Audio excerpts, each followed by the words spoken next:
This is your year. You're hearing it again right now, everywhere you look. Your timeline is full of it. Your favorite preacher just posted about it. Someone in your group chat sent the verse. Your mom texted you this morning. I'm believing God is going to restore everything. Joel 2:25 is being quoted everywhere. I will restore to you the years that the swarming locust has eaten. And you want to believe it. You need this to be the time something finally changes. The time that the relationship finally makes sense. The time that the career finally takes off. The time you finally feel like yourself again. But here's what's sitting in the back of your mind right now. I've heard this before and nothing happened. You've claimed it. You've declared it. You've believed it. But you're still in the same place. Same job you hate. Same relationship that's draining you. Same habits you can't break. Same regrets keeping you up at night. And now you're wondering, is this promise even for me? Or am I missing something? Here's what nobody is telling you. You didn't miss the promise. You missed the context. Because the verse everyone's quoting right now, Joel 2:25, isn't about God restoring what the enemy stole. It's about God restoring what you wasted. This is probably how you've heard Joel 2:25 preached. I will restore to you the years that the swarming locust has eaten. And then the interpretation goes like this. The locusts represent the enemy. The devil came and ate up your years. He stole your time. He stole your opportunities. He stole your breakthrough. But God is about to restore it all. It sounds empowering. It really does. Like you're the victim and God's the hero coming to settle the score. But that's not what Joel 2:25 is about. When you actually read the full story, you realize something uncomfortable. The locusts didn't come because of the enemy. They came because of Israel's choices. Go back to Joel 1. There's a devastating locust plague. Not just one kind, 4 different kinds. 4 stages of destruction, wave after wave. What the cutting locust left, the swarming locust has eaten. What the swarming locust left, the hopping locust has eaten. What the hopping locust left, the destroying locust has eaten. That's Joel chapter 1 verse 4. This wasn't a single attack. This was systematic devastation. 4 waves, 4 stages, complete destruction. But this is what gets skipped in every sermon. This wasn't a random attack. This was judgment. The locust swarm was a direct result of Israel's covenant unfaithfulness. The locusts weren't the enemy. They were the consequences of Israel's choices.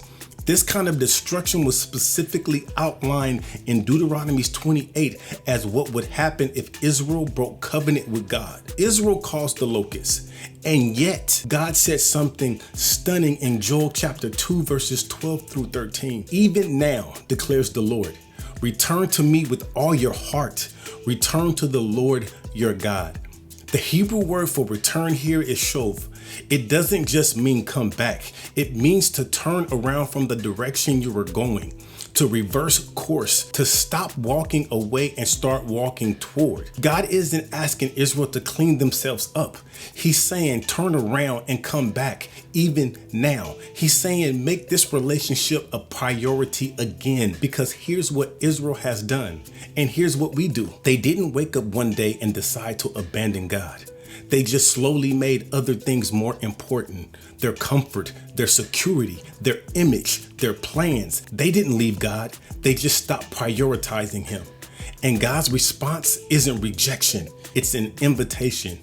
Even now, return. And then he makes this promise in Joel 2:25. I will restore to you the years that the swarming locust has eaten. Do you see the difference? This is not God saying some random enemy stole your years. Let me fix that. This is God saying, even when the damage came through your own choices, if you turn back to me, if you shove, I will meet you with restoration. That is grace, not grace that says, poor you, the devil got you. But grace that says, you did this to yourself and I'm still going to restore you. See, if you keep framing Joel 2:25 as God restoring what the enemy stole, you'll stay stuck in victim mode. You'll be waiting for God to fix something that someone else broke. But victims don't need grace. Victims need justice. Victims are owed something. And as long as you are the victim, you will never own your part. You will never have to say, God, I ignored you there. God, I chose my own way there. I stayed when I should have left. I forced the doors you closed. You will never have to admit that you saw the red flags and stayed anyway. That you heard the still small voice and talked yourself out of it. That people who loved you tried to warn you and you cut them off because they didn't understand. You never have to look in the mirror and say, I wasted those years. Not the enemy, me. And here's the thing, as long as you don't own it, you can't grow from it. You stay stuck in the same patterns. You keep making the same mistakes because victims don't learn. Victims just wait to be rescued. But the moment you stop being the victim, the moment you say, God, this is on me. I made the bad calls. I ignored the warnings. I chose my way over yours. That's when everything shifts. Because now you're not waiting for justice, you're desperate for grace. And grace is what God has been offering all along. Do you know that feeling when you're scrolling through old photos and you stop on one from like 5 years ago, and for a second you just stare at it? Not because you missed that moment, but because you're looking at the person you were back then and you're thinking, what was I doing? Why did I stay so long? Why didn't I leave sooner? You can't undo the relationship where you became someone you didn't recognize. You can't unbuild the career you forced into existence, the one that looked good on paper but left you empty inside. You can't unlive the lies you believed about yourself that kept you performing for approval you already had. Those years are gone. And here's the hardest part to admit. The enemy didn't steal them. You saw the red flags, you heard the warnings, you felt God pulling you in a different direction, but you stayed anyway. So now the question isn't, can I get those years back? The question is, you wasted years. Will God really restore them? You see it everywhere online. Thousands of people, different circumstances, same devastating conclusion. I've wasted my life and just want to go back and start over. But it's too late to turn back. And then somebody quotes Joel 2:25 to you. Don't worry, God's going to give you double for your trouble. And for a moment, it does feel good. But late at night, part of you is still thinking, yeah, but how? Time doesn't rewind. My kids are older. That marriage is over. Those years are gone. And the enemy didn't steal them. You threw them away. If this is hitting you right now, you're not alone. And you don't have to figure this out by yourself. I'm writing about this every week. The unlearning, the rebuilding, the messy middle of following God when nothing looks like you thought it would. Go ahead and subscribe because I want to send these letters to you. God does not restore the years by turning back the clock. He won't undo the past and he won't give you back the time you lost. But God can compress time.